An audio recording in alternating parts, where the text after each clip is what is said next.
Hello everyone. I'm going to show you how to identify a piercing pattern, which is a very useful candlestick pattern to learn how to trade and to identify it. So first you want to have a big movement up or down. In this case, we have a big movement up and we can see that that movement up is 4.46. The piercing pattern must close at the 50% mark of the previous candle, no matter which direction that it went in. So you can see that we had this movement up. We have 4.42. So if you divide that in two, that's how big the next candlestick needs to be. This tool in TradingView shows you that here is the 50% mark. You can see that we closed below it. That means we're going to want to take a trade there.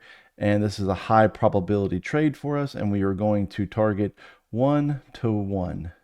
And you can see right about there, we're going to target about 5.82%.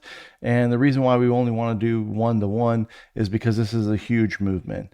To target 1.5 is a little greedy, so we don't want to do that. We want to make sure that we use common sense in trading, and we want to see how well we do. And you can see we close it out. Few candlestick later, 5.85%. This is a high probability trade with your indicators, your momentum, and your MACD all pointing down. This is the type of stuff that you want to look for.